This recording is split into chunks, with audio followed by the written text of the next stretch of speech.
اعوذ بالله من الشیطان الرجیم. بسم الله الرحمن الرحیم. که یک ویدیوی بسیار خوب و مفید و مختصر در خدمت شما حاضر خدمت هستم.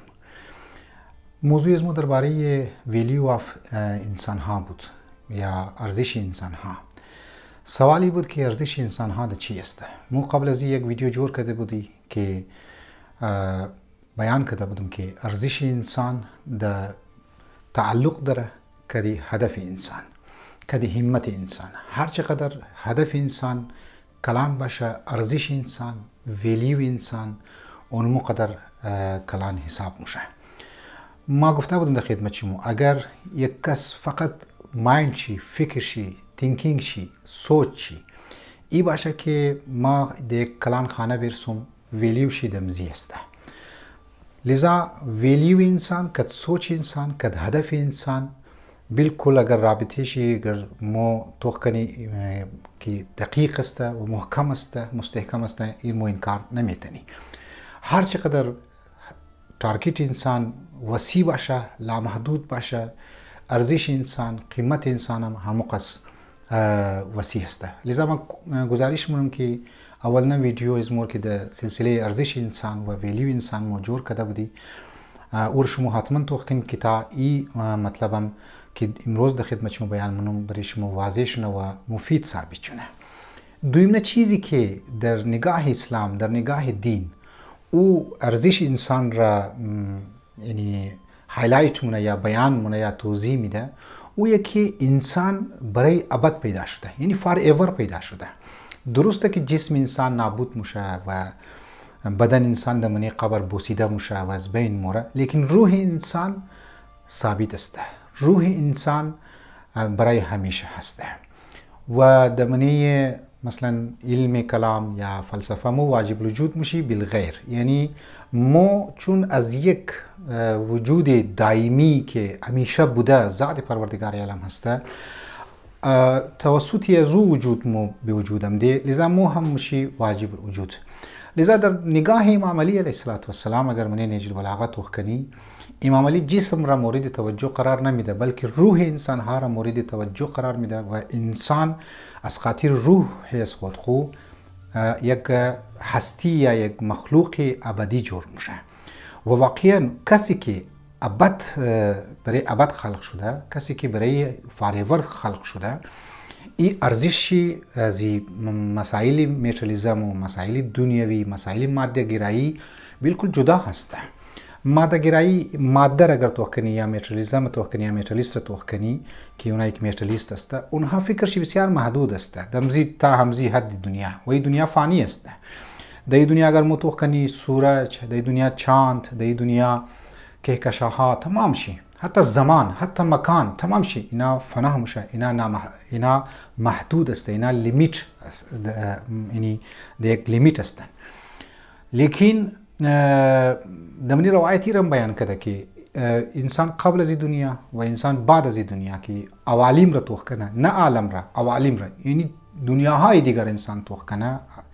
دنیا خو البته برمزی دنیا ما میتونی لفظ دنیا استعمال کنی، عوالم بهتر است. مثل که دمنی قرآن هم میخوانی نه، الحمدلله رب العالمین. عالمین یعنی بسیاری جاهای دیگری هست که اونها ماورای طبیعت، ماورای زمان است، ماورای مکان است. عالم ملکوت بسیار فراوان است که خودی ملکوت هم یک بحثی است که انشاءالله در خدمت شما ما بیان منم. لذا ما باید در دایرکشن زندگی خوره، فکر زندگی خوره از این دنیای محدود بر کنی به یک عالم بسیار وسیع، چون که ما برای ابد خلق شده، برای همیشه خلق شده و هیچ انسان هم نمیخواه که یک تو در دنیا که ما وقتی که متوجه شد عقل شکم زره کار کردن شروع کرد و نمیخواه که ما فنا شونم. موت هم البته فنا نیست. خب وقتی که انسان برای عالم لامحدود برای ابد کست خلق شده و عوالم ملکوت هم بسیار فراوان است، بسیار زیاد است، ما چرا در این دنیا خود را محدود کنم؟ و در نگاه دین این دنیا که یکی از عالم است، عالم پروردگار عالم است، یکی از مخلوقات خداوند متعال است، پسترین عالم از کمپریزن اگر کنی که نسبت به عالم ملکوت و دیگر ملکوت ها، این دنیا بسیار پست است. و کلانترین وجه پستی از دنیا، کلانترین وجه زشتی از دنیا، کلانترین وجه از دنیا که دنیا از دیگه عوالم پست است و یکی در دنیا هی معصیت الهی انجام میشه، در دنیا هی گناه خدا انجام میشه. یعنی مردم گناه مونه، این مخلوقات گناه مونه. در عالم برزخ یک عالم است گناه انجام نمیشه، در محشر گناه انجام نمیشه، در قیامت که شد اونجا گناه انجام نمیشه، در منی انشالله که ما بهشتی شونی اونجا دیگه گناه نیست. لذا یک امی دنیایی هست که در اینجی گناه صورت میگیره و معصیت الهی صورت میگیره. از این خاطر میگه دنیا پست است دیگه، واقعا حقوق یک دیگر رعایت نمیشه، حقوق مردم خورده میشه، ظلم، ناانصافی، لاقانونیت، بسیار چیزها در دنیا ما میگرنی که اون شما مد نظر شما هست و یقینا شما توجه دارین که در دنیا کشت و خون چقدر زیاد است.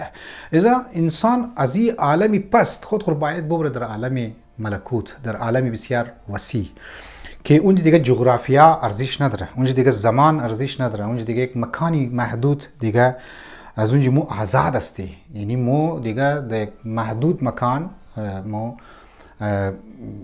در اونجا خود قید نمیتونی، آزاد میشی از این چیزها.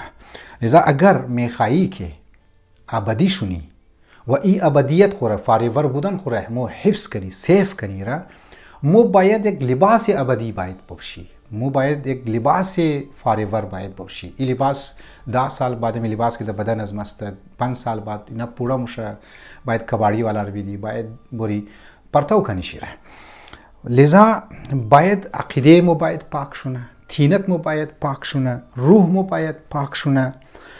و الا اگر ما میخوایم که از یک طرف ابدی بودن خورم بخوایم، از اون طرف چیزهایی که مرا ابدی مونه، چیزهایی که مرا ابدی مونه طرف از نام اگر ما توجه ندم دیگه ما بفهم امزو دایرکشن یا امزو هدف خلقتی که پروردگار علم مرا جور کده ما ازو درو منحرف میشم.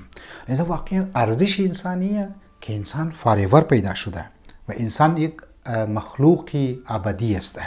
ما باید توجه داشته باشید در خدمت شما گفتم زمین ابدی نیه، سورج ابدی نیه، آسمان ابدی نیه و این کهکشان که در دنیا زیاد است، در منی کائنات زیاد است، حتی کائنات در زاوی وسیع بودن خو این هم محدود است.